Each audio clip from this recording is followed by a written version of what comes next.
Good morning, and a very warm welcome back to the second day of the CMA's Data, Technology and Analytics Conference. My name's Will Hayter. I'm Senior Director for the Digital Markets Unit here at the CMA. That means I work very closely with the data unit on work like our mobile ecosystem study or our work overseeing Google's Privacy Sandbox commitments. And the DMU and the data team will continue to work hand in glove as the UK's digital markets framework is brought in through legislation. So after a superb first day, we've got another exciting day in prospect. We're starting this morning with a series of 4 talks from data scientists from consumer and competition authorities around the world.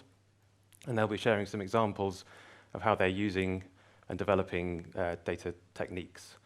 After lunch, we've got 2 really exciting keynotes in prospect, one from Benedict Evans and one from Susan Athey, and 3 excellent panels, one on future technologies, one on interoperability, and one on some external perspectives as to how authorities are using data technology and analytics skills.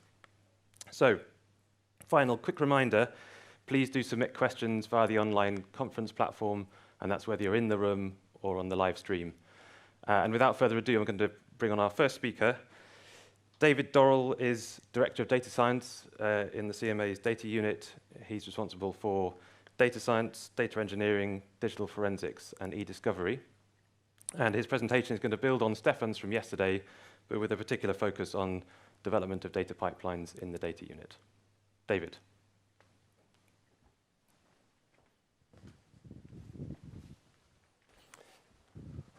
Thank you very much, Will. So, I'm David, and before I get started with my presentation, can I just say how fantastic it is to be here? And it's slightly crazy as well for me. It was only back in February 2019 that I walked into the CMA with 4 data scientists, met by Stefan, who said, hey, let's get building the data unit. And here we are, 3 years later, with 50 people in the unit, and a conference like this, a brilliant conference, brilliant people in the room, brilliant speakers, and everyone online as well. So it's really, really exciting. And I'm here to talk to you about how the teams that I'm responsible for, our data science team, our data engineers, and our e-discovery specialists, are really working to transform how the CMA can use and acquire and use data. Now, the CMA is a competition authority, as you know, and the types of information and data that we receive on a regular basis is very varied. So it ranges from anything from information notices and data requests that we send out to businesses. We also go out and we seize evidence through dawn raids, so imaging mobile phones and imaging servers, extracting data that way. We also have evidence submissions. So this is where legal parties are submitting evidence to us. We have contacts from the public, and we also take data through internet investigations. So that's where we're going out online to harvest data to inform our intelligence functions and identify cases. And finally, as an organisation, we make a lot of use of external data sources. So that can be things like getting data from other government departments through data sharing, but also procuring data from private sector providers. So we're a very rich and diverse data organisation. But what we're not like is some of the big operational agencies you see in government, but also the big businesses and big digital platforms. So we don't have big applications where we're running routine data through those applications, structured data as well. I kind of like to describe the CMA's data as like data splurges. You know, it arrives in big chunks. We often don't know what's going to be in there. We have to unpack it. We need to find out. We need to get into the data. But, and there is quite a big but, the data opportunity and the data challenge for the CMA is changing. So you would have heard an awful lot yesterday about how digital is transforming not just digital markets, but also traditional markets as well. That means that the CMA, in its routine casework and market studies, is starting to receive data at ever-growing scales. And there's also an opportunity there for us, and that's what really excites me as a data scientist and as a leader of these teams, is the opportunity for the CMA to take more advantage of data, take more data into the organisation, and to really exploit that to help us in our mission to protect consumers and make markets work well. So to date, we've been going in the data unit for 3 years, and much of our data work is focused on individual cases. So that kind of includes things like supporting our consumer protection cases with large-scale web scraping, or, for example, on our market studies, going out and allowing CMA to receive very large data sets and using our cloud-based data infrastructure that we built in-house to process that data and make it available for analysis by our data scientists and economists. So this has been exciting and it's been really good work. But the next stage and the evolution that we're looking to move towards is actually thinking about data pipelines. So how can we bring data into the organization regularly at a greater scale? For those of you who aren't sort of in the data world, I want to kind of explain what I mean by a data pipeline. So at a technical level, what we mean is having sets of code and programs that we write that are automated, that take data and pass it through a number of steps, changing it, manipulating it, cleaning it, and getting it ready for processing. And all of that's done in an orchestrated way and automatically. So that sounds fantastic if you're into that kind of technical kind of thing. But to make it kind of a bit more real and to use an analogy, now I could use the whole data is the new oil analogy, but I'm not a huge fan of it for lots of reasons, not just the environmental one. So instead I'm going to talk about water. So if we think back 150 years ago, in like the village where I live out in the fields of Kent, the village had a well. And there was a well, and it was a good well, and there was always water in it. But people used to have to come down and collect the water from the well and take it back to their houses and use it for their daily chores and tasks. Now that water wasn't always clean, and it didn't always taste nice. And then in the Victorian times, so 100, 120 years ago, an entrepreneur moved into the village, and my village became the first village ever to get running water. And actually mains water driven in pipes into the village. And that didn't just mean that people could get water into their houses, so no more inefficiency of everyone having to go out to the well to get their own data. But it also meant that the water that came through was clean. It was consistent. There was pressure. So all these things, the analogies for what we try and do with data these days is to stop people having to go to the data well with their bucket, pick up some dirty data, bring it back to their laptops or their computers and clean it up, and having everyone around the organization doing the same, which is massively inefficient. Often people don't know how dirty their data is when they get it back onto their own programs. So by building data pipelines, we can actually curate that data, we can clean it for people and make it available in an efficient way. I'm now going to talk about a couple of examples of where we have already built data pipelines in the CMA. The first is our evidence submission portal that Stefan touched on yesterday. And this is very much focused on where legal parties are making submissions to us. So these are large submissions. They can be anything from 100,000, 200,000, millions of documents, and different types of documents, PDFs, emails, text messages, WhatsApps, all kinds of information coming through as evidence submissions from parties. Now, that's tricky data to deal with if you're a data professional, but the one thing that stands us in good stead is that there are industry standards around the types of formats that these evidence submissions should be made in, and that gives us scope for automation. So that's why we set about building our evidence submission portal. Now, I'm going to talk you through briefly how it works, and for those of you who have the pleasure of being here tomorrow for the closed session, you'll hear much more technical detail about it, so I'm not going to go into too much. But actually, the first thing to get right when we're talking about the evidence submission portal was actually a big non-technical thing, which was actually to firm up our guidance that we send to legal parties to be clear about the kinds of data we expected, the format and structure of those evidence submissions. So we worked closely with our frontline teams to define that and make it happen. Once we had tight guidance, then we knew what we should be receiving. So we built first of all, an SFTP, so a secure file transfer server in the cloud, where parties could submit directly to us. Gone are the days of hard drives being sent by courier to the CMA.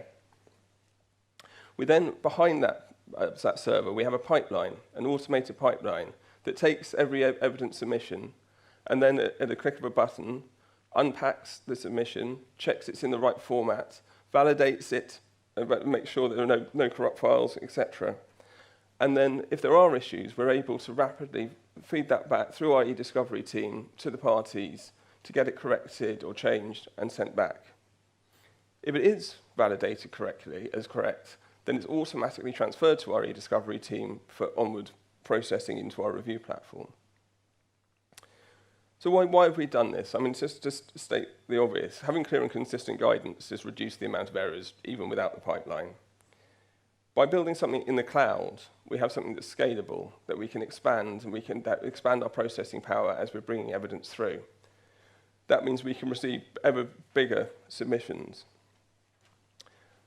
In terms of the parties submitting to us, the benefit is that we identify issues and problems with those submissions and get them back to the parties quickly. In days gone by, what would have happened is a submission would have come through, it would have been sat waiting for processing for a while, then the discovery officer would have unpacked it, found there was a problem, and 2 weeks later we would have gone back and said, hey, there's a problem, can you resubmit? Lots of lost time for people who want to get things done quickly. And it also means that our e-discovery team, some of whom are sat at the back of the room, are spending less time fixing bugs and issues and more time just processing, pushing data and supporting our case teams with review. And fundamentally, it means that our CMA case teams get their data and get their evidence more quickly. So for our mergers cases, we used to target around 5 days from receipt of evidence through to getting it available for review. We now target and generally deliver in less than 1 day. The other thing that we can do, and we talked about this yesterday, is actually start to change and enrich the evidence as it comes through our pipeline. That's really exciting for us because we can then start to try and prepare tags and metadata for our reviewers before they even see the evidence. And this is what we call enriching our evidence submissions. To give you a kind of example of what we're doing, so imagine an evidence submission coming through. It has 200,000 documents in it. Within our pipeline, we're opening that submission, we're extracting all those documents, we're removing the text from the documents, all automatically, and then running algorithms across that text to extract content so that could be looking for names of businesses, names of other entities, place names. We have algorithms can extract key phrases from documents using machine learning. And we also extract other kind of poignant, relevant words for competition issues. And then we combine them into tags, which we then attach to every single document. So for one submission, if it's 200,000 documents, in a matter of less than a couple of hours, we can process that, attach all these tags, and it's sent for onward processing and into our review platform, where the case teams can see this information. So that's our evidence submission portal. The next thing I wanted to talk about is the work that we did from our data science and data engineering teams to support the COVID task force. Bill talked a little bit about this yesterday. So the COVID task force was set up by the CMA right at the start of the pandemic when we spotted that there were significant consumer protection and competition issues occurring in the UK market, things like price hiking. Before I go on to talk about our work, it's just worth noting the CMA, unlike some other competition authorities like the ACCC, doesn't have a consumer contact centre, doesn't have routine consumer contact. That's handled by a different organisation, Citizens Advice. We do have a general inquiries helpline, and we do have contact points for things like cartel whistleblowers, but the volumes of contacts we traditionally receive from the public are relatively small. So what happened in the pandemic? Everyone rightly was very concerned about the issues that we're seeing in their local shops and in local businesses around price hiking. And we started receiving very quickly, large volumes of consumer contacts. It was a crazy time. We'd gone from receiving on average 600 contacts a month from the public to receiving 600 contacts a day. And our email and telephone lines were rapidly overwhelmed. So the first thing we did was set up a web form, and we built that within 3 weeks and got it available on the government website. That was fantastic. In fact, it kind of fixed the issue about how we were going to receive all these contacts from the public. But it did leave us with an awful lot of data coming into an organisation where we didn't have a contact centre and we needed to be able to process, review and look at what was happening. And unsurprising as you'd expect in the CMA, there was an awful lot of good activity going on trying to get into the issues and try and understand what we could do to help. From a data perspective, that meant we were getting multiple requests, and we were in danger of ending up with a classic data problem of a spaghetti mess of code, analysis, and data, with figures flying everywhere in the organisation. So we took the decision early on to build a pipeline to process this data. We had a web form that was receiving contacts from the public. We stood up in a matter of a week a dedicated automated platform using mixed predominantly open source software, but some cloud services, to receive that data, process it, and curate it. That meant we were able to rapidly and in an on-time way rather than a real-time way, but every day deliver data and insight into the CMA about what was happening in the UK economy. It wasn't without its problems, though, and I'm just going to quickly touch on 3 areas where we use data science techniques within our pipeline to really start to help resolve some of the challenges we had with the data coming in.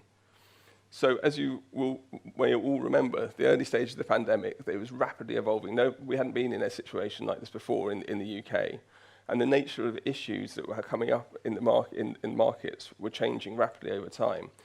At the early stage of the pandemic, we were predominantly concerned about price hiking on essential products. But even so, even though we had a structured web form, much of the information of value was actually in the free text. But we were receiving thousands and thousands of contacts a day, so having humans review and extract the information just wasn't practical or feasible. So what we did was use machine learning, in this case, something called named entity recognition. For the technical people in the room, it was a convolutional neural network model that we built. And that extracted the key information out of the free text. So things like the product that was being complained about, the price that was being quoted, the name of the business, if it was in there, the region or town in which it was based. And so this deep learning model we built into our pipeline. So every contact that came through the pipeline, we extracted that information. What did that mean in practice? Because it all sounds really, well, if you like data, it sounds really cool and exciting. But actually, what did it mean for the CMA? Well, it meant that we were able to provide granular data rapidly on what was happening. So we were able to track as price hiking moved from loo roll onto essential foods like pasta and flour, into hand sanitizer, and we realized that actually the nature of the problem we were dealing with was moving very quickly. We were able to provide granular data to our economists who were rapidly able to do in-depth investigations into individual supply chains to see if we could justify why the prices were being put up so much. And we were able to send warning letters to businesses, individual businesses, to say we've noted that we've had this number of complaints relating to these products, and these are the prices that you're selling your products for. So it informed direct action. Another challenge we had was business names. So again, the evolving nature of the information we were receiving meant every week we were receiving thousands of new businesses into our pipeline, new complaints about new businesses. And it's amazing how many different ways people can spell business names like Ryanair or Ho Seasons, who are a big holiday let business in the UK. And so we had this issue with the fact we needed to resolve the business names into individual entities. In this case, from a technical perspective, we took a more simple approach. We used what's in the world of data science called a gazetteer approach, which is essentially creating a directory of business names and matching those variants against them. We used clustering techniques, so unsupervised clustering techniques, to group business names together to update our directory. And we built this into our pipeline. So again, as the data came through, we were resolving business names in real time. And that meant that every day or every week, we were able to give updates to the task force about which businesses were receiving the most complaints, which businesses we were seeing increases of complaints against.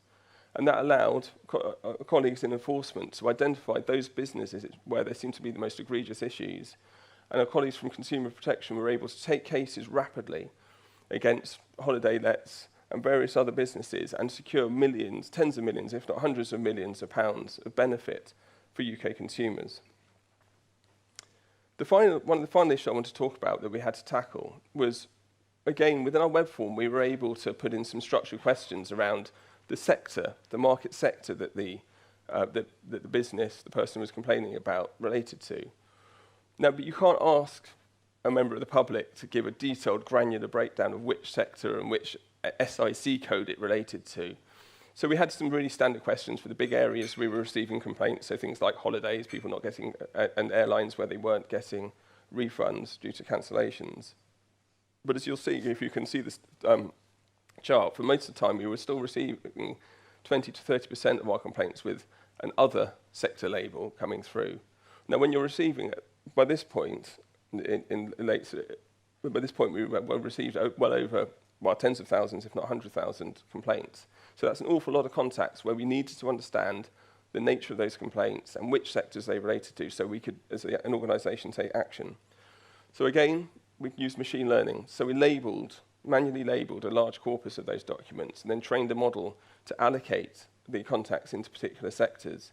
And that allowed us to pull out some smaller but still very important sectors where there were issues. So the example that's given on the slides here is around early years care. So this is about sort of nurseries where people were no longer able to send their children to private nurseries but weren't necessarily getting refunds.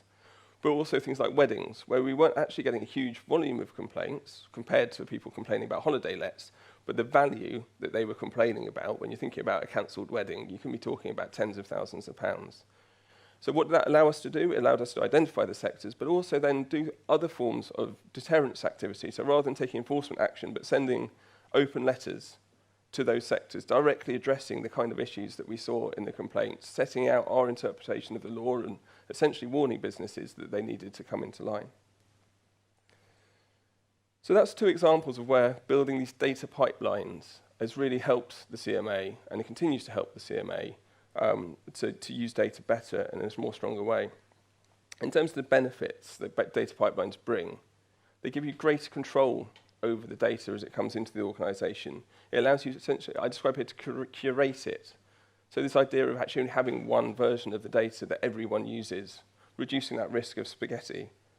And you can enrich the data as well. You can make it more accessible. You can add analysis to it, all in an automated way before it hits the end user. These pipelines that we're building are in the cloud, therefore they're scalable, and we're able to maximize the power of cloud processing to process data at really large scale. For the business, that means that we get richer analysis to inform casework, to inform the identification of cases as well, more data. And Bill talked about a lot yesterday morning in a really powerful way, which I was really pleased about. So thank you, Bill, about the importance of bringing data into the CMA, the use of data to identify and diagnose problems. And then finally, it can inform different ways of thinking about how competition authorities and how the CMA can interact with markets, looking across sectors, identifying different issues, and using that to inform deterrence activities as we did in the COVID task force. And we're continuing to push on with this work now. So we've got a number of in-flight projects and potential projects that we're taking forward. So just to call out quickly, because I'm over time, for example, we're currently looking at the companies register in the UK, which is used all over the CMA, as you'd expect, to inform intelligence for cases, to inform merger investigations. And we've taken that data into a bespoke data pipeline using record linkage and probabilistic matching to deduplicate and clean that data. And that's what underpinned our recent State of Competition report. But we're also then now looking to take that data asset and make it available throughout the CMA. I'm not going to talk about any more of these examples because I'm over time. So at this point, I'm very happy to take questions. Thanks very much, David. Now, we worked together on the COVID task force, so I'm going to say that presentation brought back fond memories from March and April 2020. Some good questions rolled in. I'm going to start with, how did the CMA ensure that the new tools and processes it built were known, understood, and actually used by both staff and external stakeholders? Yeah, I mean, that is a real challenge. I mean, I think for the two examples that I gave, so the evidence submission portal and the COVID task force, there was a very clear business need. So we had information, in the case of the COVID task force, coming in, and the organisation needed to be able to access it, and therefore the work that we were doing was automatically well received because we were delivering insights and analysis into the organisation in near real time. So that adoption wasn't a massive issue, and the evidence submission portal, again, there was a real business issue that we were building the pipeline for. For some of the more, should we say, kind of innovative and different ways that we want to use data, I think what we've learned over the last 2 to 3 years is it's very important to start with the engagement with the end users early. Really, I talk to them about how they can use data, have a two-way discussion between your data specialists and those frontline teams, talking about the potential use and how they might use it. And then, again, I think another key thing which we found is, again, working with economists and other data users in the organisation as well. Great, thank you. Now, there's a term in this question that I haven't heard before, but I'm going to try it. Is there a risk from a, quote, datavore strategy of collecting and retaining an ever-expanding and possibly unstructured range of data? And does the CMA have the vires for that? So, I think I've never heard the term datavore. I assume that's kind of someone who just goes around devouring data and bringing data into the organisation just because it's there. And certainly you can see that in other organisations, and I've been in organisations where the call from the top's going to say, go out and get some data, and it's going to solve our problems. We're not in that space in the CMA. I mean, what we're talking about here, and when I'm talking about data pipelines and some of the case examples I put on my final slide, these are examples of where the CMA already uses data. But it's about, and often uses the same data across different parts of the organisation.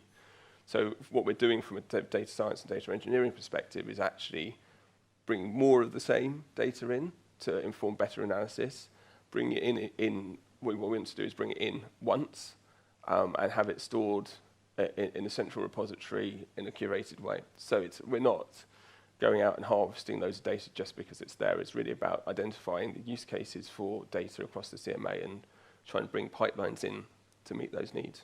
Yeah, thank you. What has the CMA learnt from its COVID task force experience in terms of upgrading or expanding its general contact by the public? It's a really good question. I think certainly the fact that we need to have routes for consumer contact that are scalable and can respond to changes in the economy. And whilst our COVID web form is still available and running, and our pipeline is running still, but as a CMA, we're in the process of developing a new, more general web form backed by a separate pipeline as well. So having that scalability within it, I think from the work that we did together, Will, I think the importance of when there are particular issues, making sure you bring everyone into the room early, the data specialists, the frontline teams, and the economists all together. And I think that was a real benefit of the task force approach, that we didn't have people working in very disparate ways, and we were talking on a daily, if not more frequent basis. So yeah, I think those are probably the two main things I think we learnt from the work. And perhaps a related question, I mean, people running cases, competition or consumer enforcement cases in these authorities are generally are used to dealing with legal or economic input, and indeed they may often be lawyers or economists themselves. What are the skills that they need to demonstrate in commissioning good data science input to those projects? I think the skills that the commissioners do the work aren't that dissimilar to what you would see from case teams dealing with economists or lawyers. I mean, my personal view, and I don't think it's necessarily shared by everyone, is that you don't need everyone to be a data specialist. What you need to have as a data analyst or a data scientist within any organisation, what you want is people coming to you with interesting questions and problems, and have a willingness to sit down and have that two-way conversation about how best those problems are tackled. The worst case scenario for a data specialist is can you go and get us some data, or can you, even worse, can you do some analysis that tells me this? And actually what you want is the questions and the opportunity to have a two-way discussion about what data could be used, what techniques could happen, but how we could use different techniques as well. Great, and I think probably last question, how do you go about exercises with large data labeling requirements, particularly when there's a significant cost to the time spent doing that labeling work? Mm-hmm. Fundamentally, as a data scientist, that's a judgment call about which techniques is best to use. So this for those in the room who maybe not fully got the question, when you're using some machine learning techniques, you have to have labeled data for which you can train your model on. So you have inputs to say that this is a 1 or this is a 0. Or in the case of our COVID task force work, we needed inputs that said this is a group of complaints, and they're categorized into sectors that we could train our models on. And that takes time to actually prepare the data ready for training. And so it's a judgment call about the problem, the scale of the data, and how quickly you're going to use it. Because there are other techniques which are complementary, which don't necessarily require labeling, but naturally less specific. Great. If you'd all join me by thanking David very much for that fascinating presentation.